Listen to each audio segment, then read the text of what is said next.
Coming up on MCTV News. Our very own Colleen Mearon had the opportunity to sit down with Jonathan Bragg from the Office of Residence Life at Merrimack to learn more about the process that took place to get residential students safely back to campus this year. Have you ever wondered what may go on during Merrimack women's lacrosse practice? Well, we did. So our very own women's lacrosse players, Olivia Piazza and Gabby Heroux, alongside Chris Dolan, mic'd up sophomore defender Kelly Corrigan. Most recently, Merrimack is offering a new graduate program for communication students. MCTV News starts right now. Hello everyone and welcome back to another edition of MCTV News. I'm Nicole Fasciano and we have a lot to go over today. Ranging from new coronavirus updates on our campus and more insight to our school's academic programs to the latest and greatest with sports. Let's get right into it. To start things off, most recently, it has been noted that over the past couple of weeks and for the majority of the academic year, the college has been able to maintain a negativity rate of 99%. In addition, the campus has now brought back more outside seating, tents, and areas for socially distanced interactions. Speaking of the coronavirus, Merrimack College is still following strong testing protocols for all residential, commuter, as well as staff within the campus community, as they are still receiving 2 tests weekly. Something new that students may see as they enter the testing site is a section where some eligible groups are now able to get vaccinated. Up next, our very own Colleen Mearon had the opportunity to sit down with Jonathan Bragg from the Office of Residence Life at Merrimack to learn more about the process that took place to get residential students safely back to campus this year. Hi everyone, thank you for being here with us. We are back for the next Unsung Warrior segment. Today, I'm lucky enough to be sitting down with Jonathan Bragg. Jonathan, thank you for being here with me today. Absolutely. He is from the Office of Residence Life, and my first question for you today, John, is just what were some of the challenges that you faced in getting residential students back to campus? I know that it had to be such a tough process, and being a senior student from New Jersey, I'm so thankful to be here and just be able to be on campus. So what were some of those difficulties? I'm sure there were many. Yeah, we're excited to be able to have students come back this year. You know, going into the end of last year, we weren't sure, and we were really committed to finding a way to bring students back onto campus because we know it means so much to students here at Merrimack. It really started for us in May with move out. As students that were here on campus last year know, we had to do a very elongated move out process to allow students to move out over the whole course of May. So that pushed us a little bit behind. And then the college made the decision right around that time to de-densify or de-triple rooms on campus. So my staff spent a lot of the summer going into rooms, setting them up, putting up those curtains in rooms, really making sure that rooms were in a good shape so that people could be as socially distanced as possible. And at the same time, that's a lot of what my housing operations folks were working on, were the housing assignments and the spaces. On my side of the house, which is the residential education side, it was thinking about how do we do programs? How do the RAs confront people? How do they have those interactions, and how do we build community in the hall when building community is almost a negative with COVID? You don't want people all together. So we really had to rethink every part of residence life. And I've worked in residence life for over a decade. And sort of all the old ways of doing things we had to throw out the window, and we had to go basically through every single process that we had in our office and say, how can we make this successful for this year? And even our move-in looks so different this year over a course of a week, but it went super smoothly, building in the testing component. And it was, I think an overall real success for us. And we had to work through what happens when somebody gets sick, or what happens when a student calls and says, I don't feel well in the middle of the night, and all of those sorts of processes and procedures. But it's been a challenging year, and it's been a tough year. But I think for all of us, we're really happy with the outcome and really happy with the experience that people have had this year. Absolutely. I'm so happy to be here. And I know things look different. I know you've touched upon a lot of that answering the last question, speaking to, cutting down triples and going to strictly doubles, what are some of the other differences even in programming? You talking about some of the interactions and communication between RAs and the residents. What do those differences really look like on campus? Yeah, so in terms of programming, we had to rethink how you do programming. And what we weren't sure when students got back is what would work. And so we had the RAs try a bunch of different things. We tried virtual programs, and you see that, the programs on Zoom that we tried out. We started doing a lot of grab and go programs. So instead of everyone coming down to the lobby at the same time, it was grab the stuff and bring it back to your room, and then you can do the arts and crafts, or you can do something in your room.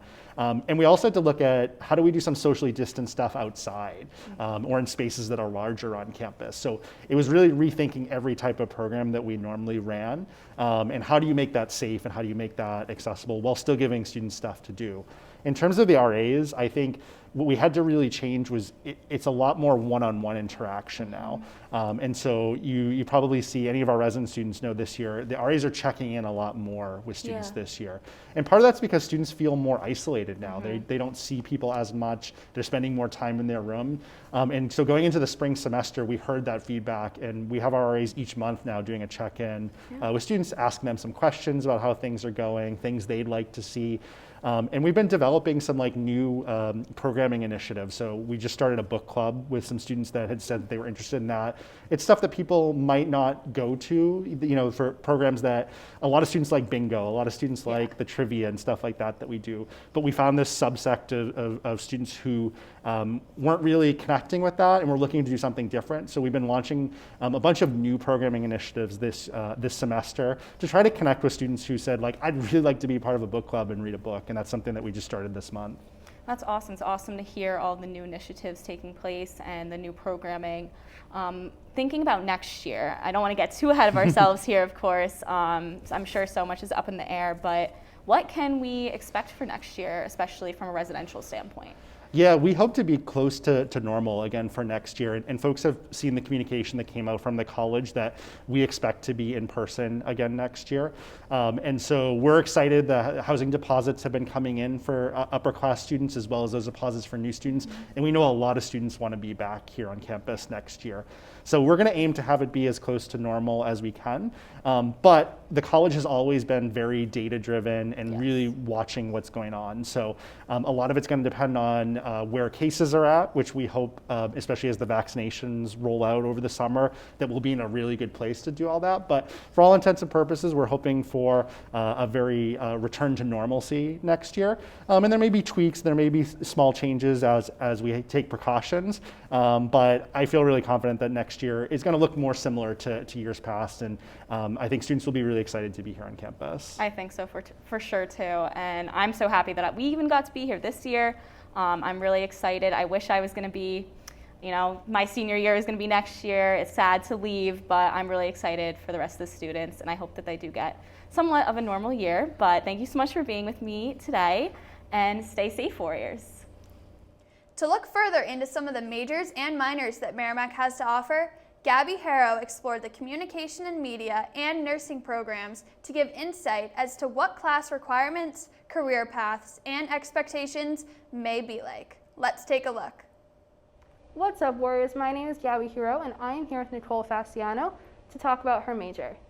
Hey, Nicole, what's your major?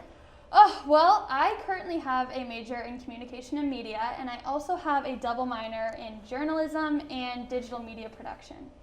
That's so interesting. I'm also a communications major, as you know, so we'll be doing a lot of the same things. Amazing. So what are some requirements that you've enjoyed taking within the Comm department? Some of the communications requirements that I have gone through so far have been Intro to Communication and Intro to Media, and both of those classes are required for the major or minor of Communications and Media. So I definitely enjoyed taking those to kind of help build my knowledge of theories, using different practices in communications, and being able to transfer those skills and information to other classes that I've taken. So what sort of internships have you taken in the past or are taking now that have really helped you decide what you want to do after college? So a lot of the classes so far that I've taken actually have been really hands-on and experiential learning, which is huge in kind of how I've been able to obtain certain internships that I've had so far. But currently I am doing an externship with NESN, the New England Sports Network, where it's a lot of professional development building, kind of networking with people within the company and getting to meet other students that have the same passions and ambitions, so that has been great. And I'm also currently a broadcast production intern for the Merrimack College Athletic Department, so I've been really hands-on with production of different filming for games, using the camera behind the scene and editing videos, so those two have definitely been career-changing experiences. So now going off of that, what are some career opportunities that you might be pursuing after you graduate from Merrimack? So I definitely love being on camera. I think I always have had that passion, but I definitely want to explore the whole digital media and production side that sports industries have to offer, or just news and media industries in general.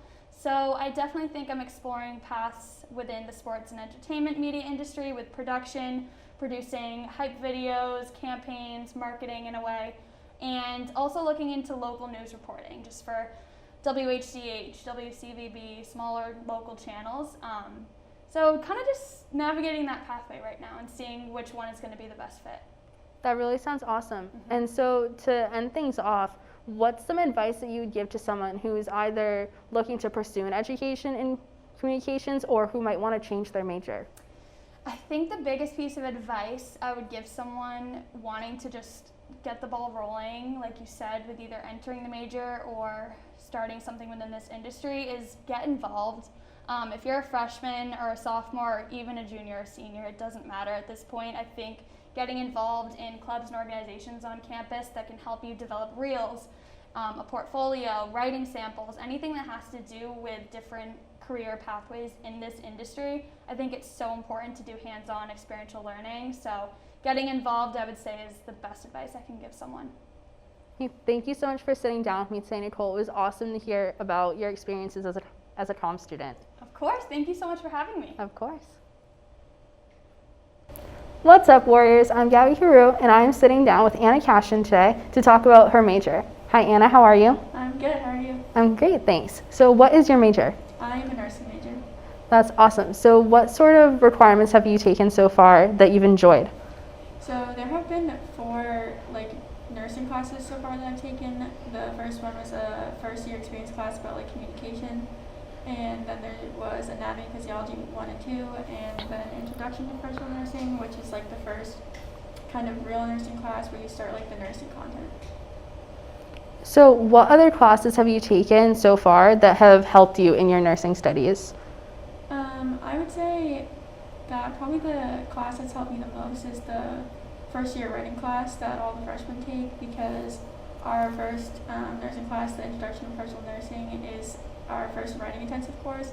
So the paper we have to write for that class, just the things that we learn about just general writing techniques and structures and stuff helps writing the paper. So what sort of hands-on activities do you do, and how early do you start those in the nursing program? So right now in the introduction to professional nursing class, we have a lab that goes along with that class. So about 4 weeks into the class, you start the lab, and there's 4 weeks of lab. So there's 3 different weeks of lab skills, for example, one of them is vital signs, and then after those 4 weeks we get tested, and then we get to actually go into the clinical setting our freshman year. Yeah. So what sort of career opportunities are you looking into following your graduation in the nursing program? So right now I'm thinking I definitely want to work in pediatrics. I'm thinking in a hospital setting, and for the specialty right now I'm considering oncology nursing, which I would have to go to more school for, but I think that's my top consideration now. That all sounds super interesting. So what sort of advice would you give to students who are looking to pursue an education in a nursing program? I mean, right now I would probably just give the basic general advice of keep up on your studying, and don't procrastinate, don't wait, and if you need help, like get the help, and there's like open lab hours to like practice your skills, so like just practice as much as you can. Well, this has all been great. Thank you for the insight, and thank you for sitting down with me today. Thank you for having me. Most recently, Merrimack is offering a new graduate program for communications students. The objective being so they can further their studies in the communications field as well as gain experience through fellowships and add new pieces to their portfolios. To be considered for the graduate program, applicants must have a degree in liberal arts studies, art, or humanitarian discipline, with a minimum overall GPA of a 3.0. Applicants will also submit a recommendation letter from a professor or a professional outside of the Merrimack Communication and Media Department, a writing sample from a previous course of work or a project, in addition to a statement of purpose and an undergraduate transcript. Students who take part in the graduate program will have the opportunity to gain half to full tuition through one of the many offered fellowships or scholarships. After the completion of the program, students will be well equipped for careers in public relations, nonprofit management, advertising, event planning, multimedia production, social media, and corporate communication, in addition to community relations, and among many others. Overall, by offering this new graduate program, Merrimack is showing how much they value the communication program as a whole, as well as how valuable they believe professions in this field are. Up next, let's send it over to Shaun McAvoy to hear about all the latest updates in Merrimack athletics. Shaun?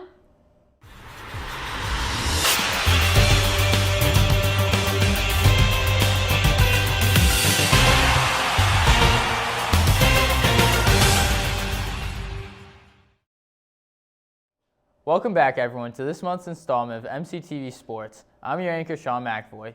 Over the course of the last month, we have had almost every sport playing at the same time here in Merrimack. I think the biggest bit of sports news, however, is how we are finally allowing fans back at games. I worked the lacrosse game this past weekend. It was great to see fans in the stands cheering for our teams again. Now, like I said before, most sports have been playing at the same time, so we have a lot of updates for you. Let's start off with the soccer teams. The men's soccer team is currently 2-1-2, having only lost a single game and going to overtime in 3 of their games.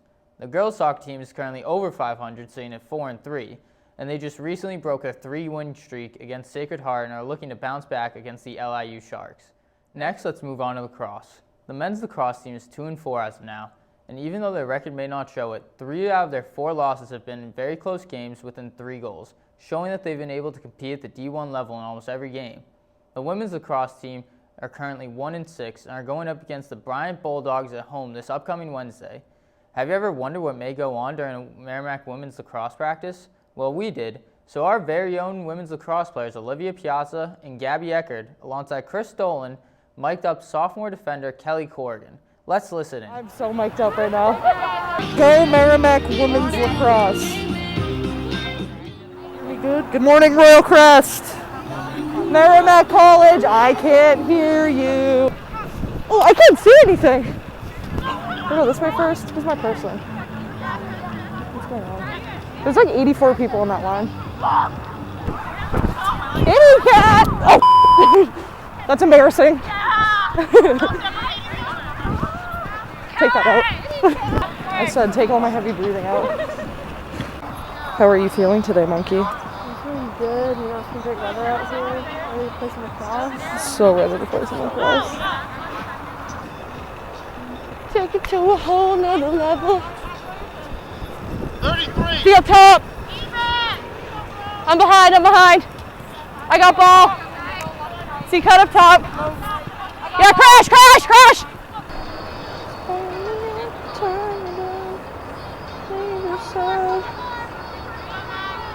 Pizza, go.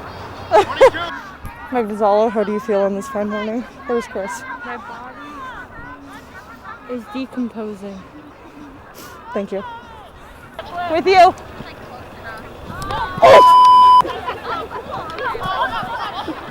I don't want to talk about it.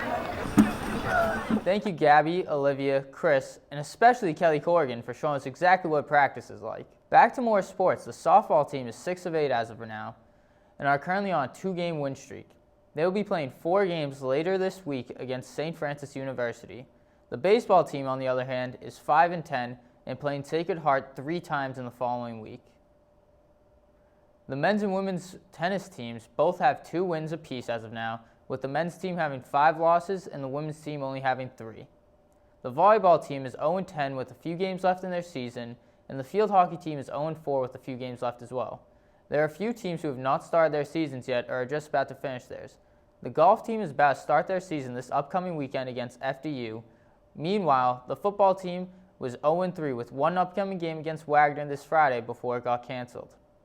Although our team's records may not reflect it, they have been very competitive, and with another 2 years before we can even make it to a conference playoffs or national championships, our programs are going to continue to get better and excel at the Division I level. Now let's throw it over to Mike Legage and Matt Gagnon to go over all the recent updates in professional sports. Thanks for your update, Shaun. Now Matt and I are here to bring you the latest sports news from around the nation. Matt, why don't you get us started with a quick look at the latest news surrounding the NHL? Thanks, Mike. As of today, every team is either at or past the halfway point of the season, accounting for postponements and whatnot. The Vegas Golden Knights are currently first in the West Division. The Islanders are first in the East. Maple Leafs first in the North Division, although the past 10 or so games have not gone their way at all. They're starting to crumble a bit and have made the North a much tighter competition. And the reigning Stanley Cup champion Tampa Bay Lightning lead the Central Division without Nikita Kucherov, their stud at that. Every division is looking fairly even at the top, with 3 to 5 teams in each division still very much in the running for playoffs. The Edmonton Oilers, currently tied with the Leafs for first in the North Division, are looking very strong. Studs Connor McDavid and Leon Draisaitl are both having incredible seasons yet again, playing a big part in the Edmonton Oilers, leading the league in goals with 116 so far in the season for their entire team. Now I'll pass it back to you, Mike, to talk about what's going on in the NBA. Thanks, Matt.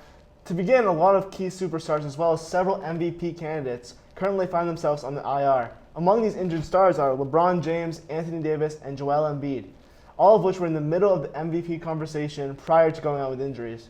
The new favorite for MVP is Denver Nuggets big man Nikola Jokic, who is averaging nearly a triple-double with 27.1 points per game, 11.2 rebounds, and 8.6 assists per game.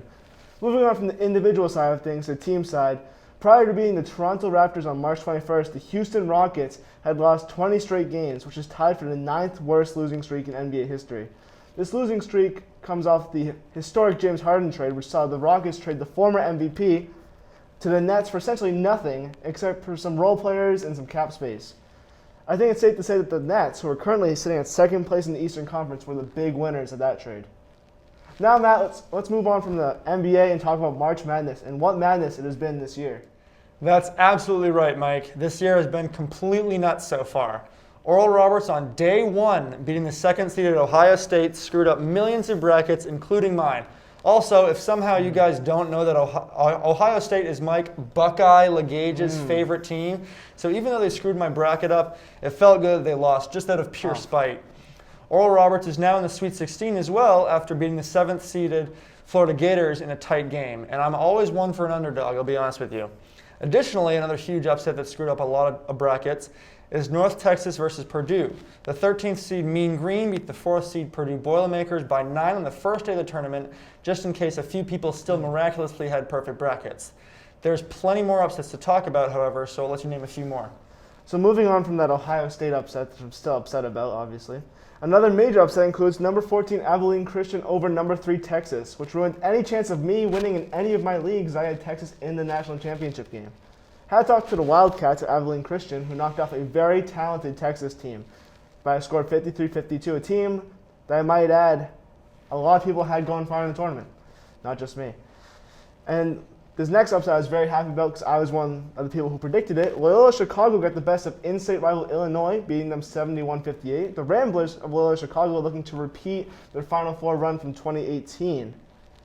And now, Matt, with all that madness out of the way and much more sure to come, which of these final 16 teams you think will be the last one standing? I'll be honest, Mike, I don't pay any attention to college basketball, but right now I'm going to go with my bracket pick, the Gonzaga Bulldogs, who have looked solid in both games they've played so far. Hopefully they can keep the momentum going and not succumb to the apparent upset culture that seems to be spreading around the tournament. Oh, Matt, you know I'm sticking with my original pick, too, of the Houston Cougars to be cutting down the nets at the end of March Madness. They've been playing great defense. They almost got upset last round, but I think they're going to be all right. All right, everyone, that's about all we have for you today. We would once again like to thank you for watching MCTV Sports. Now let's send it back to Shaun in the studio.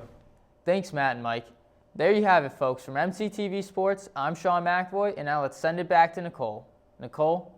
Since sports have been back, it has been great to dive in not only to what is going on at the national level, but also here at Merrimack. For one of MCTV's favorite segments, Question on the Quad, our very own Gabby Heroux took the streets to ask fellow Warriors who influenced their college experience the most throughout their time here at Merrimack.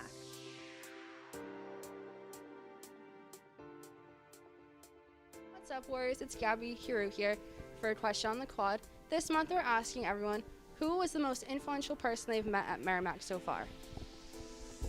I would have to say that my most influential person that I've met is Kevin Salemi, which I'm actually in his office right now.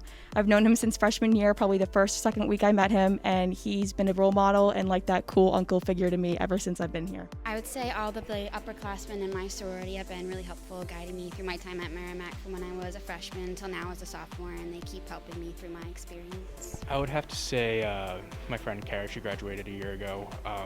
She helped me a lot in finding my place here and just trying to figure out who I am. I would say that my primary advisor, Samantha Bruno, has been the most influential person I met. She's really helped me guide through my freshman year here at Merrimack, and I totally recommend her just to meet her, get to know her, because she will really help you with your transition as a first year and the rest of the four-year experience at Merrimack. Laura Pruitt, she's the most understanding and careful, caring person that is on campus. For me, it'd definitely be Dr. Charlotte Burke. She's helped me through literally the past 2 years with everything, and she's definitely going to point me towards the best place for my career in later life. I would have to say Assistant Athletic Director for Event Operations, Chris Dooley. He is crucial to all of the athletic events that occur on this campus and the MVP of the athletics department. To wrap things up, we're going to send it over to Alex, who is going to go over the March Police Log. Alex?